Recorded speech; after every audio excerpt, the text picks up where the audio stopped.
महाराज अपनी साड़ी का एक टुकड़ा फाड़ा सुशीला जी ने और चूड़ा बांध के दे दिया। माने इस पोटली में सुशीला जी ने सारे घर की कहानी लिख दी। हाँ, हमारे कपड़े ऐसे हैं और हमारा भोजन ऐसा है। भगवान को अलग से पत्र नहीं लिखा, न संदेश भेजा। हाँ, ये है बुद्धिमानी। समान भी और सच्चाई भी यही थी महाराज। सुदामा जी चल पड़े सुदामापुरी से द्वारिकापुरी के लिए। भगवान को तो मालूम था। भगवान ने योग माया से कहा, योग माया, सुदामा जी का शरीर कमजोर है, ये जहाँ विश्राम करने लग जाएं, सो जाएं, तो इनको उठा लेना सोते समय और द्वारिका जी के बाहर सुला देना, इनको ज़्यादा चलना ना पड़े। हाँ, देखो भगवान की तरफ चलो तो भगवान सारी व्यवस्था करते हैं। हाँ, जहाँ सुदामा जी विश्राम किए रात्रि में योग माया ने उठाया सुदामापुरी के बाहर। हाँ, सुला दिया जाके। प्रातःकाल 5 बजे और द्वारकाधीश भगवान की जय जयकार होने लग गई। द्वारकाधीश भगवान की, द्वारकाधीश भगवान की, द्वारकाधीश भगवान की। सुदामा जी उठ के बैठे, अरे मैं तो जंगल में सोया था, ये द्वारिका नगरी कहाँ से दिखाई देने लग गई। सुदामा जी जग गए महाराज, जैसे यहाँ भी कुछ लोग जग गए होंगे। क्यों? हाँ, जय जयकार भी इसीलिए लगाई जाती। जय जयकार का अर्थ वैसे भागवत में दिया है, वेद स्तुति में, जय जय जय है जा में। बोले प्राय आप लोग बोलते हैं भगवान की जय, क्या कभी विचार किया कि भगवान की जय बोलने का अभिप्राय क्या है? भाई जय हो जय हो जय हो उसकी बोली जाती है जिसकी पराजय की संभावना हो। हाँ, शुभकामना तो उसी को दी जाएगी, आपकी जय हो, आपकी जय हो। क्या भगवान की कभी पराजय भी होती है जो भगवान की जय जयकार बोलते रहते हो? हाँ, बड़ा सुंदर भाव लिखा है वहाँ महापुरुषों ने। बोले जय जयकार बोलने का अभिप्राय है भगवान की जो जय जयकार बोलते हैं कि हमारे हृदय में जो भगवान बैठे, जहाँ पर महाराज दोष और दुर्गुणों की जीत हो रही है, वहाँ प्रभु से प्रार्थना की जा रही है, प्रभु आपकी सर्वत्र जय होती है, वैसी ही जय हमारे हृदय में भी आपकी हो जाए और दुर्गुणों की पराजय हो जाए। हाँ, काम क्रोध लोभ मोह मद मत्सर इनकी पराजय हो जाए और आपकी जय हो जाए। जय बोलने का अभिप्राय ये होता है महाराज। अब महाराज सुदामा जी उठे। सुदामा जी ने द्वारपालों से पूछा, भैया ये द्वारिकापुरी है? बोले हाँ। यहाँ पर कृष्ण कहाँ मिलेंगे? अब द्वारपाल देखने लग गए, कृष्ण कौन है? यहाँ तो सब लोग द्वारिकाधीश भगवान बोलते हैं, ये कृष्ण कहने वाला कौन है? द्वारपालों ने पूछा, आपका परिचय? सुदामा जी ने कहा, भैया मैं उनका बचपन का सखा हूँ, मित्र हूँ। अब और आश्चर्य हुआ, कहाँ द्वारिकाधीश और कहाँ ये? द्वारिकाधीश भगवान जहाँ सोने चांदी के पलंग हैं, हाँ, मणियों के पात्र हैं, और एक ये ब्राह्मण जहाँ कपड़ा भी फटा हुआ है, पैरों में जूते चप्पल भी नहीं, सिर पे कोई पगड़ी नहीं, ये कह रहा मैं उनका मित्र हूँ। ये उनका मित्र कैसे हो सकता है? हाँ, सामान्य जीव की समस्या यही है, और कल्पना नहीं कर सकता है कि भगवान बाहरी संपत्ति से मित्र नहीं बनते, भगवान अंदर की संपत्ति से मित्र बनते। हाँ, हृदय के भाव से, हृदय के प्रेम से। द्वारपालों को भरोसा नहीं हुआ। द्वारपाल बोले, आप ठहरिए, हम भगवान को सूचना देते हैं, उसके बाद आपको अंदर जाने की अनुमति मिलेगी। महाराज द्वारपाल गए द्वारिकाधीश भगवान के पास। और जो बहुत प्रसिद्ध नरोत्तम दास जी ने लिखा है, शेष पगा न झगा तन में, प्रभु जाने को आही बसे कही ग्रामा। धोती फटी सिलटी दुपटी और उपाय उपानह की नहीं सामा। द्वार खड़ो दुज दुर्बल एक रहो चकिसो वसुधा अभिरामा। पूछत दीन दयाल को धाम बतावत आपन नाम सुदामा। हाँ महाराज, इतनी बड़ी बिरदावली गाई। हाँ, एक महात्मा कहते थे, सुदामा नाम इस छंद में अंत में आया है। अगर यह सुदामा नाम कहीं छंद में पहली पंक्ति में आ गया होता तो भगवान कृष्ण ये पूरा छंद सुनने की स्थिति में नहीं रहते महाराज। हाँ, अंत में सुदामा नाम आया है, इसलिए भगवान सुन सके हाँ पूरा परिचय। जैसे सुदामा नाम सुना पलंग से उछल पड़े द्वारिकाधीश भगवान, दौड़ पड़े सातों दरवाजों को पार करते हुए दरवाजों के बाहर आ गए। महाराज हड़कंप मच गया, रुक्मणी जी के महल में क्या हुआ, ऐसा कौन सा समाचार मिला, भगवान अचानक कैसे दौड़ पड़े। दौड़ते हुए दरवाजे पर आए, सुदामा जी को देखा सामने खड़े हुए थे।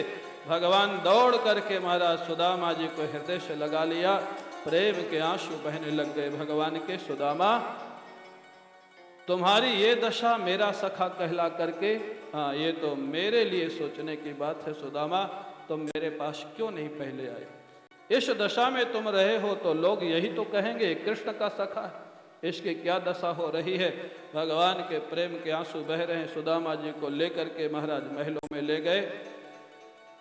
महलों में ले जाकर के अपने पलंग पर बैठाल दिया। सुखदेव जी कहते हैं जिस पलंग पर कभी बलराम जी को भी नहीं बैठाला था, उस पलंग पर सुदामा जी को बैठाल दिया। भगवान नीचे बैठ गए, उनके चरण अपनी गोद में रख लिए। रुक्मणी जी आई, बड़ा आश्चर्य हुआ, इतना व्याकुल भगवान को किसी के प्रेम में कभी देखा नहीं। रुक्मणी जी ने कहा प्रभु हम लोग भी कुछ सेवा करें। बोले हाँ, थाल लाओ, जल लाओ, ये अवधूत महापुरुष है, इसके चरण प्रक्षालन में अपने हाथ से करूंगा। हाँ, अवधूतम सभाजयंतम, यही लिखा हुआ भागवत के मूल श्लोक में। अवधूत का महाराज हाँ पूजन किया भगवान कृष्ण ने। आप सुदामा को गरीब कैसे कह सकते, सुदामा को गरीब कहना अपराध है। अवधूत है, फक्कड़ महापुरुष है। अरे पूज्य रोटीराम बाबा के पास भी तो कुछ नहीं रहता था। हाँ, एक लठिया, एक मिट्टी की हंडी और एक जोड़ा कपड़ा। क्या गरीब थे वो? अरे वो शाहनशाह थे, राजाओं के भी राजा थे। बड़े बड़े राजा जिनके चरणों में मस्तक रखते थे महाराज, आप उनको गरीब कैसे कह सकते हैं? अवधूत थे। हाँ, अवधूतम सभाजयंतम, सुदामा अवधूत थे। सुखदेव जी स्वयं कहते हैं सारे महलों में खबर फैल गई, सारे महलों की रानियां आ गई, 16,108 रानियां। सुदामा जी का षोडशोपचार पूजन किया श्री कृष्ण ने, और उसके बाद सब रानियों को कहा आशीर्वाद लो, प्रणाम करो इस महापुरुष को। सब रानियों ने महाराज प्रणाम किया। सुदामा जी बड़े संस्कृत के विद्वान थे। आयुष्मती पुत्रवती पति प्रिया भव। हाँ, सुदामा जी महाराज संस्कृत में जैसे एक परंपरा उसमें आशीर्वाद दे रहे थे। 8 मुख्य पट रानियों ने प्रणाम किया, फिर 10 ने किया, फिर 20 ने किया, फिर 50 ने किया, फिर 100 ने किया। सुदामा जी तो कमजोर थे महाराज, बोलते बोलते थकने लग गए। देखा अभी कितने लोग हैं प्रणाम करने वाले, देखा तो 16,108 महाराज। सुदामा जी ने श्री कृष्ण से पूछा कौन है सब ये? श्री कृष्ण मुस्कुरा करके बोले आखिर तो सखा हैं, विनोद करने लग गए। बोले सुदामा जी सब आपकी सेविका हैं। श्री कृष्ण इतने विवाह किए हो तुम? हाँ, आज इतने दिनों के बाद, मेरे आने के बाद तुम रो रहे हो प्रेम में, और एक भी विवाह में मेरे को बुलाया नहीं, एक भी विवाह में निमंत्रण पत्र नहीं भेजा। भगवान कृष्ण मुस्कुराए, बोले सुदामा जी बात तो ठीक कह रहे हो, लेकिन मेरी समस्या क्या थी, किसी विवाह में निमंत्रण पत्र छपा ही नहीं। बात तो सच यही थी। हाँ, कोई विवाह व्यवस्थित हुआ हो तब तो बुलाऊं। हाँ, प्लानिंग के साथ हुआ हो, निमंत्रण पत्र छपा हो, तब तो मैं आपको सूचना देता कि भाई विवाह होने वाला है 6 महीने बाद, 8 महीने बाद, तब तो मैं आपको बुलाता। ये तो महाराज किसी स्वयंवर से किसी को उठा लाए, किसी स्वयंवर से किसी को उठा लाए। भगवान श्री कृष्ण बड़ा विलक्षण व्यक्तित्व है महाराज। हाँ, आप देखें भागवत में पढ़ करके, अपवाद स्वरूप शायद एक विवाह की थोड़ी सी रस्म ससुराल में हुई है, सत्या की, बस। बाकी 16,108 विवाह, इनमें से कोई भी विवाह श्री कृष्ण का ससुराल में नहीं हुआ। सब राजकुमारियों को हरण करके लाए द्वारिका में, वहीं मंडप बनाया गया, वहीं पंडित बुलाया गया, वहीं विवाह किया गया। था ना क्रांतिकारी जीवन। हाँ महाराज, ऐसे विलक्षण थे। अब महाराज सुदामा जी भी हंसने लग गए। हाँ, सुदामा जी से श्री कृष्ण ने कहा अरे विरक्त महापुरुष, आप बताओ तुमने विवाह किया कि नहीं? सुदामा जी ने कहा कन्हैया मैंने तो एक विवाह किया है। श्री कृष्ण ने कहा मेरे को तो उसमें संदेह था। हाँ, तुम्हारे जैसा बचपन से विरागवान व्यक्ति एक विवाह कर ले, ये भी आश्चर्य है। हाँ, अच्छा हुआ किया। अच्छा बताओ कुछ खाने पीने को लाए हो, विवाह किया तो गृहस्थ हो, कुछ दिया होगा घर से, खाने पीने को लाए हो। सुदामा जी उस पोटली को नहीं दिखा रहे। कई लोग कहते हैं कि महाराज सुदामा जी को संकोच अपना था, नहीं, अपना नहीं था। हाँ, सुदामा जी एक अवधूत महापुरुष जिसको शरीर का ध्यास ही नहीं है, उसको लज्जा क्या और निर्लज्जता क्या, मान क्या अपमान क्या, फिर क्यों नहीं दिखा रहे।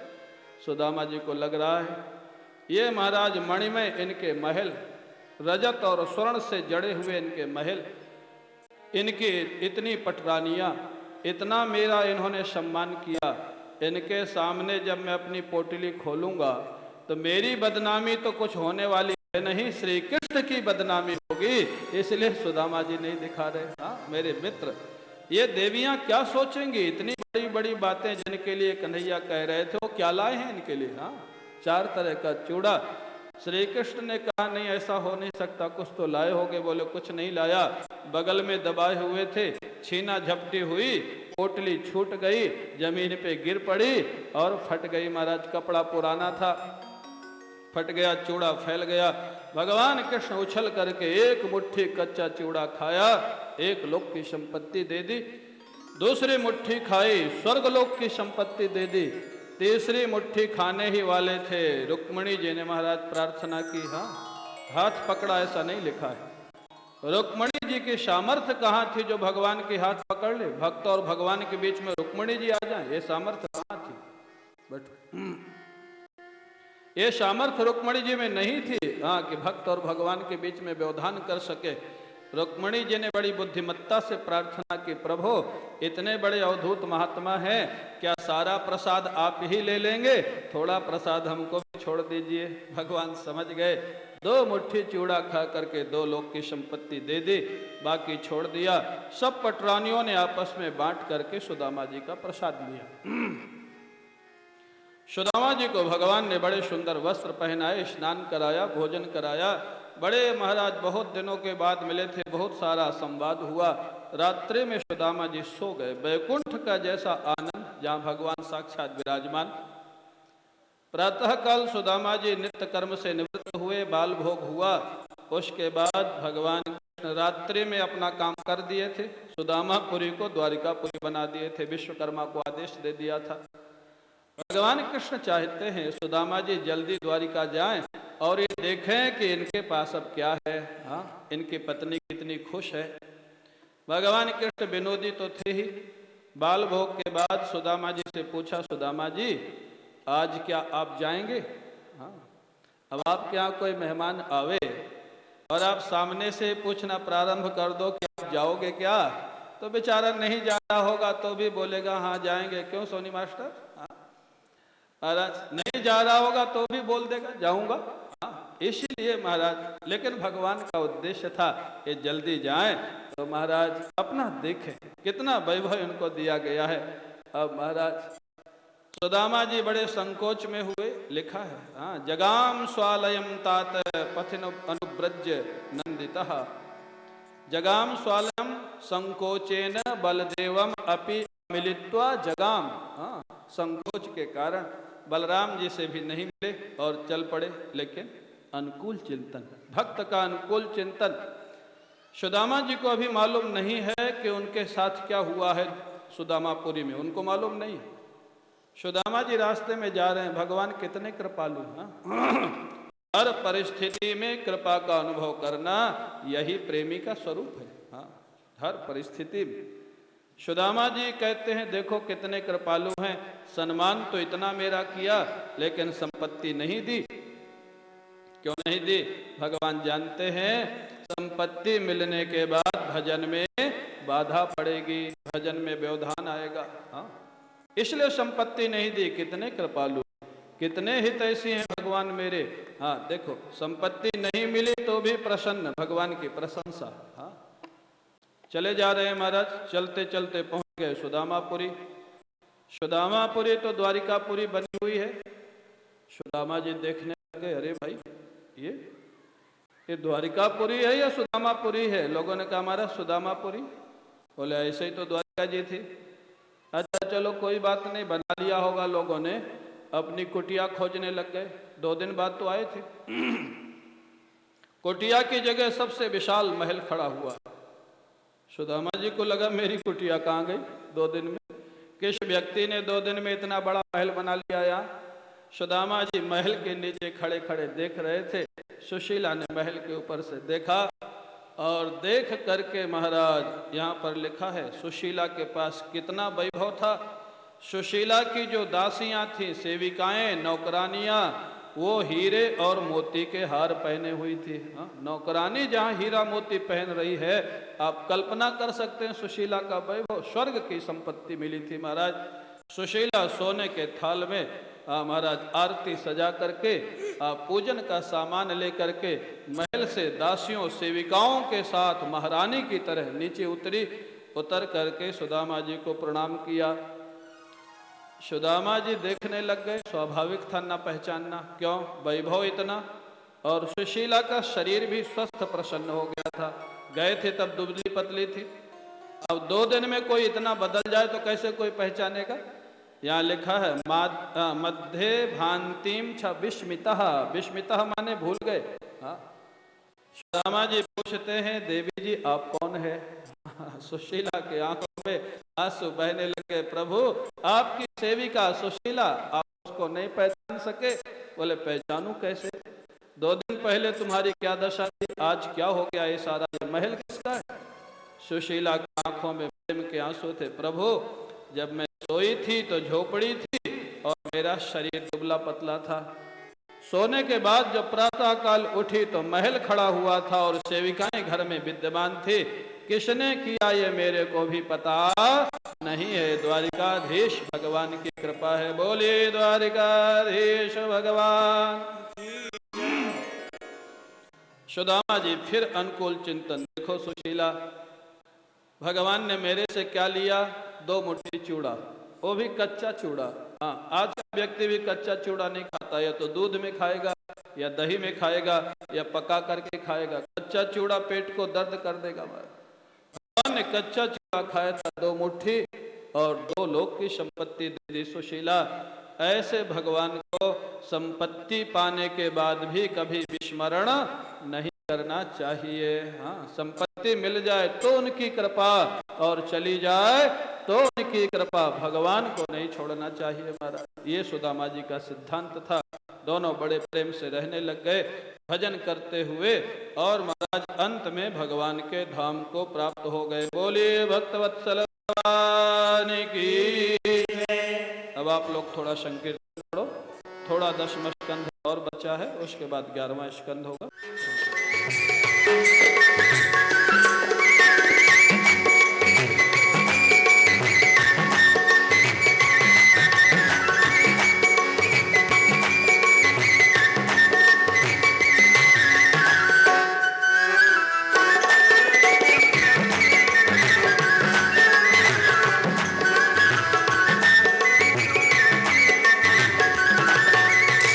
सागर से भी बुझ ना पाए कभी किसी की प्यास।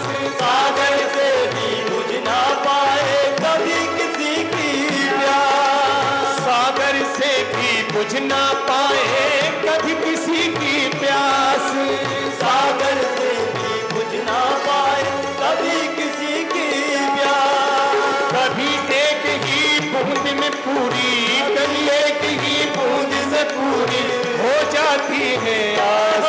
कोई कारण होगा, अरे कोई कारण होगा, अरे कोई कारण होगा, अरे कोई कारण होगा।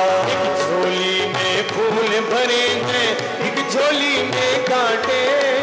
एक झोली में फूल भरे हैं, एक झोली में कांटे।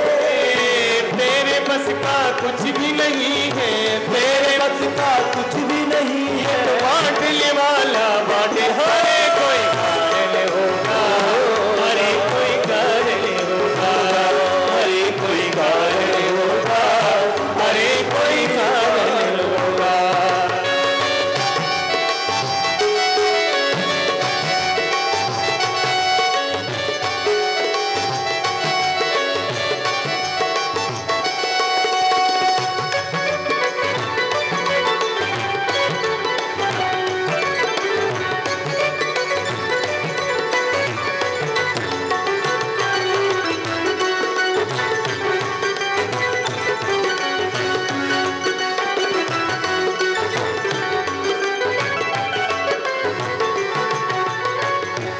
बस का काम यही है, जप ले प्रभु का नाम। तेरे बस का काम यही है, जप ले प्रभु का नाम। तेरे बस का काम यही है, जप ले प्रभु का नाम। तेरे बस का काम यही है, जप ले प्रभु का नाम। राम नाम की शरण में आकर, राम नाम की शरण में आकर, कृष्ण नाम की शरण में आकर, कृष्ण नाम की शरण में आकर, करता जा शुभ काम। हरे कोई कारण होगा, हरे कोई कारण होगा, हरे कोई कारण होगा, हरे कोई कारण होगा।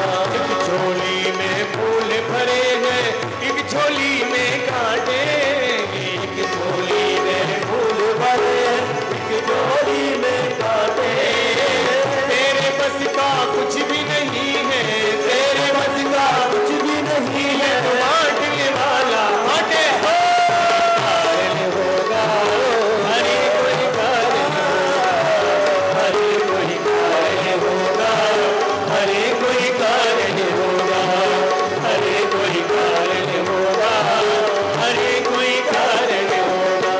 अंत में सभी लोग संकीर्तन करेंगे ताली बजा करके प्रेम से। जय राधे राधे गोविंद गोविंद राधे, जय राधे राधे गोविंद गोविंद राधे, श्री राधे राधे गोविंद गोविंद राधे, राधे राधे गोविंद गोविंद राधे, जय राधे राधे गोविंद गोविंद राधे, जय राधे राधे गोविंद गोविंद राधे। गोविंद राधे गोपाल राधे,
माताएं कोई बीच में नहीं आवें, अपने स्थान पर बैठी रहें, कथा के बीच में कोई नहीं आवे।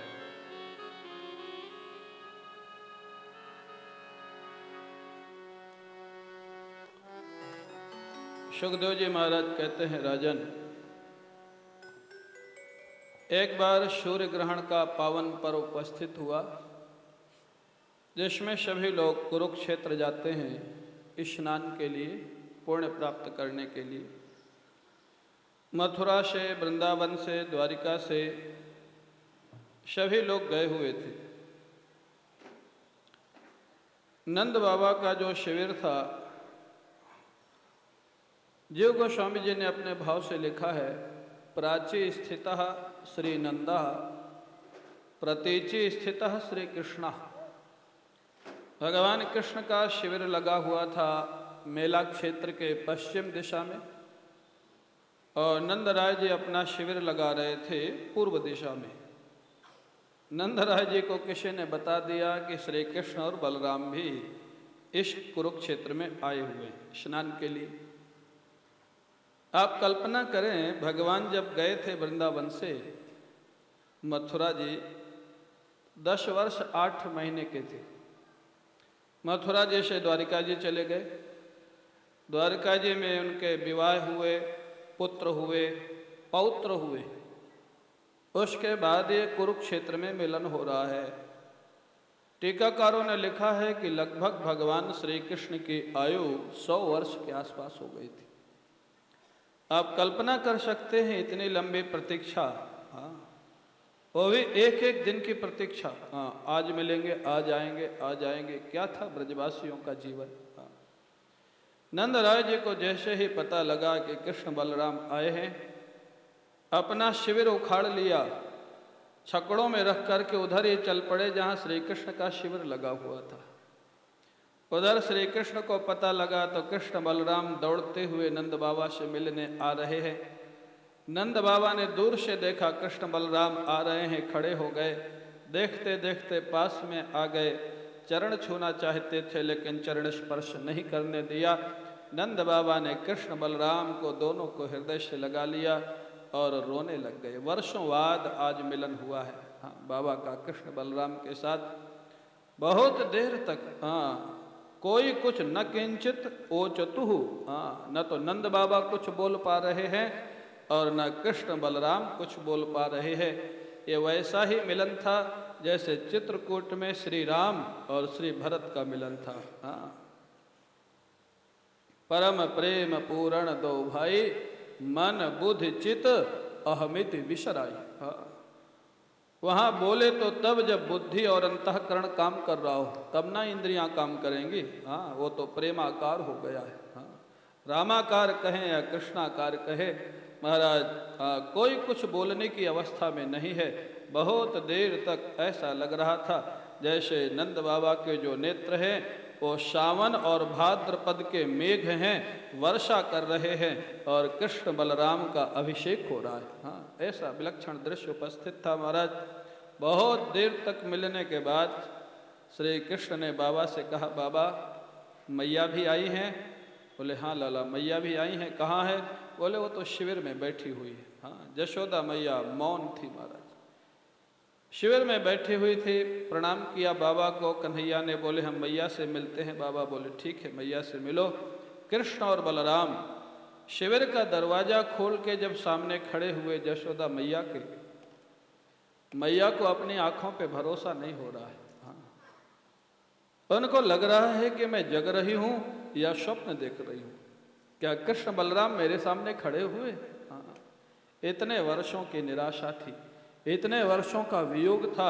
अचानक बिना किसी समाचार के कृष्ण और बलराम दोनों सामने खड़े हुए हैं और सोच नहीं पा रही, शिथिल हो गया शरीर, उठ नहीं पा रही। जाकर के कृष्ण बलराम ने माँ के चरणों में प्रणाम किया। यशोदा मैया इतनी बड़ी अवस्था में भी, भागवत में लिखा है, कृष्ण बलराम को गोदी में बैठा लिया और रोने लग गई महाराज। हाँ, बहुत देर तक मैया के पास बैठे रहे कृष्ण और बलराम। इधर गोपियों को मालूम पड़ा, हाँ, श्री कृष्ण और बलराम आए हुए हैं। हाँ, गोपियाओं ने पता किया कहाँ पर हैं, पता लगा यशोदा मैया के पास बैठे हैं, जाकर के शिविर के बाहर खड़ी हो गई। ब्रजवासियों की एक एक घटना आप देखेंगे तो प्रेम का स्वरूप क्या होता है ये आपको पता लगेगा। हाँ, कहीं अपने आराध्य के किसी कार्य में व्यवधान नहीं उत्पन्न किया। गोपियां जाकर के बाहर खड़ी हैं शिविर के, क्यों? कन्हैया भी मैया से मिल रहे हैं। हाँ, बीच में हमको व्यवधान नहीं डालना चाहिए, बाहर खड़ी हुई है। हाँ, कन्हैया जब स्वयं बाहर निकलेंगे तब हम लोग भी उनसे मिल लेंगे, दर्शन कर लेंगे। कन्हैया ने अंदर से देखा कि गोपियां बाहर खड़ी हैं, माँ को प्रणाम किया, मैया हम फिर आते हैं। श्री कृष्ण बलराम दोनों बाहर निकले। गोपियां तो कृष्ण बलराम को देख करके अपने को संभाल नहीं सकी। हाँ, अश्रुपात होने लग गया। इतने दिन का वियोग था, जिनके प्राण सर्वस्व थे, श्याम सुंदर। भगवान कृष्ण ने देखा कि अब इनको अगर रोने से बचाना है तो कुछ प्रसंग बदलना पड़ेगा। हाँ, कुछ उल्टा सा प्रश्न कर दिया। भगवान कृष्ण ने जो प्रश्न किया है, हाँ, पढ़ करके बड़ा आश्चर्य होता है। एक सामान्य व्यक्ति भी ये प्रश्न नहीं कर सकता, लेकिन उनका उद्देश्य था वृत्त्यंतर करना, मन को बदल देना। भगवान कृष्ण पूछते हैं गोपियों से, हाँ, अपिस्मरथ नः सख्यः स्वानाम अर्थ चिकीर्षया गतांशिरायितान् शत्रुपक्षक्षपण चेतसः। अरे गोपियों, शत्रुओं के पक्ष का विनाश करने के लिए और किन्हीं कारणों के कारण मैं इतने दिन तक कहने के बाद भी वृंदावन नहीं आ सका। गोपियों, सच बताओ, क्या इन दिनों में कभी तुम लोगों को मेरा स्मरण होता था? हाँ, क्या ये प्रश्न उचित था? हाँ, प्रश्न उचित नहीं था। लेकिन क्या भगवान कृष्ण नहीं जानते थे कि प्रश्न उचित नहीं है? जानते थे। उनका प्रयास था कि गोपियों के मन को बदल दो, थोड़ा विनोद करो, व्यंग करो, जिससे इनको रोने से बचाया जाए, इनकी व्यथा को बचाया जाए। लेकिन शायद श्री कृष्ण भी गोपियों की व्यथा को पूर्ण रूप से नहीं समझ सके। ये प्रश्न पूछे तो गोपियां और रोने लग गई। कन्हैया, तुम हमसे पूछते हो कि तुम हमको स्मरण करते थे। कन्हैया, हम सच बतावें, हम कभी कभी प्रयास करते थे कि तुम हमको विस्मरण हो जाओ, जिससे कुछ समय के लिए कुछ शांति मिल जाए। हाँ, ये उल्टा जीवन था महाराज। हम लोग प्रयास करते हैं भगवान के स्मरण का, और गोपियां प्रयास करते थी भगवान के विस्मरण का। हाँ, ये जीवन था गोपियों का, और रोने लग गई। भगवान कृष्ण ने सोचा, भक्ति की पराकाष्ठा है ब्रज गोपियों के जीवन में। ब्रज गोपियों को देवर्षि नारद जैसे महापुरुष ने भक्ति का आचार्य स्वीकार किया है। नारद भक्ति सूत्र में यथा ब्रज गोपिका नाम देवर्षि नारद ने लिखा है, ये वो गोपियां हैं। भगवान ने देखा भक्ति से 99% कष्ट समाप्त हो जाता है जीवन का। अगर वास्तव में भगवान का प्रेमी है तो दुनिया की कोई घटना उसको दुखित नहीं कर सकती है। क्यों? दुनिया के प्रति उसका कोई दुराग्रह रहता ही नहीं। हाँ, जो राम जी की इच्छा वही होगा, जो ठाकुर इच्छा वही होगा। लेकिन भक्त के जीवन में 1% दुख रह जाता है। वो कौन सा? भगवान के वियोग का दुख।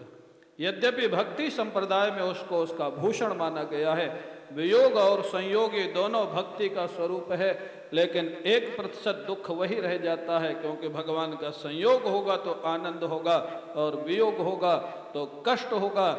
आज भगवान कृष्ण स्वयं गोपियों के सद्गुरु बन जाते हैं। हाँ, गोपियों को ज्ञान का उपदेश देते हैं।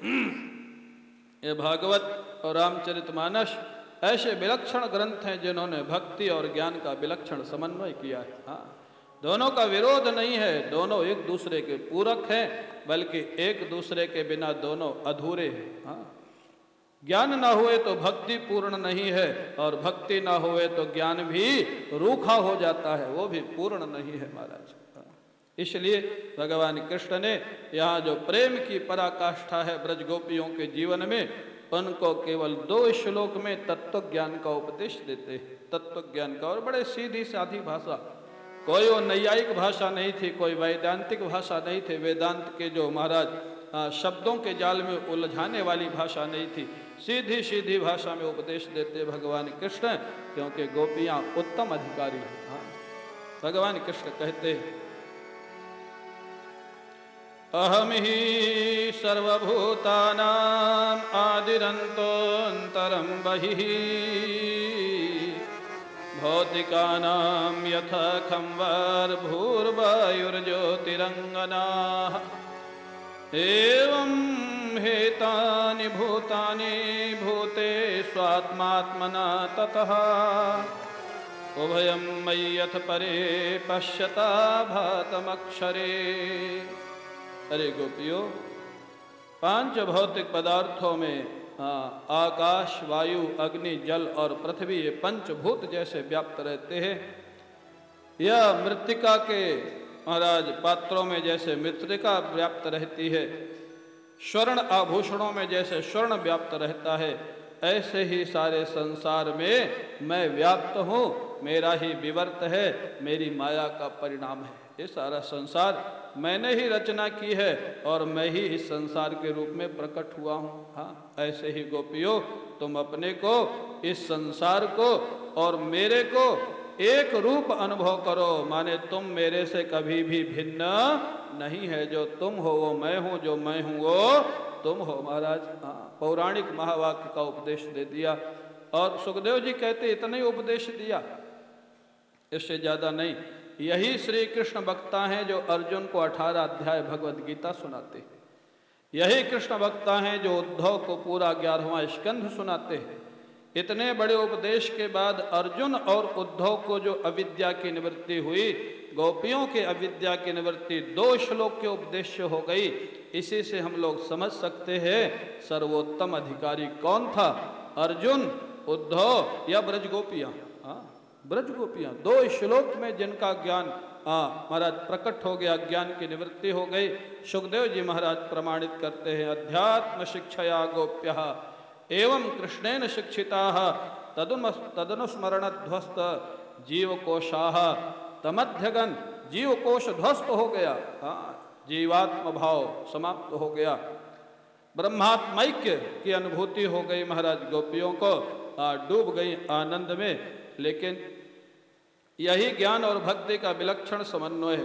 क्या गोपियों ने महाराज भगवान से वरदान मांगा, प्रभु ठीक है, तत्व दृष्टि से हम आपको अपनी आत्मा के रूप में अनुभव कर सकते हैं, लेकिन जब तक ये शरीर है, जब तक इंद्रियां काम कर रही हैं, जब तक मन होश हवास में है, तब तक आपके चरण प्रकट रूप से हमारे हृदय में हमेशा निवास करें और हम आपका निरंतर स्मरण करती रहें, ये हमको वरदान दे दीजिए। ये ज्ञान और भक्ति का समन्वय। जो ज्ञानी लोग कहते हैं भजन नहीं करना चाहिए, उन ज्ञानियों से सावधान रहना चाहिए। या तो स्वयं धोखे में है या जानबूझ करके धोखा देते हैं। साधना का खंडन हमारा कोई शास्त्र नहीं करता है, भक्ति का खंडन कोई ग्रंथ नहीं करता है। एक अवस्था होती है जहां नहीं हो सकता, एक अलग बात है, लेकिन वो भी कभी ये नहीं कहेंगे कि तुम मत करो। जैसे पोजोड़िया बाबा जी महाराज थे, हमारे गुरु जी के गुरु जी, बांके बिहारी का दर्शन करने जाते थे। गुरु जी हमारे साथ में जाते थे, गुरु जी ने ही सुनाया। बाबा जाते थे बांके बिहारी का दर्शन करने, खड़े रहते थे और सब लोग जब चलने लगते थे तो चले आते थे। खड़े खड़े ही चले आते थे, न सिर झुकाते थे, न हाथ जोड़ते थे, न प्रणाम करते थे। गोस्वामी लोगों में चर्चा होने लग गई। सिद्ध महात्मा थे उड़िया बाबा जी महाराज। बोले बाबा आते तो हैं मंदिर में, लेकिन प्रणाम भी नहीं करते, हाथ भी नहीं जोड़ते, आते हैं और चले जाते। हमारे गुरुजी ने बाबा से पूछा, बाबा गोस्वामी लोग ऐसा कह रहे हैं कि आप प्रणाम भी नहीं करते हैं और जाते भी हैं मंदिर में। अगर प्रणाम ही नहीं करना तो जाते क्यों है, और जाते हैं तो प्रणाम क्यों नहीं करते हैं?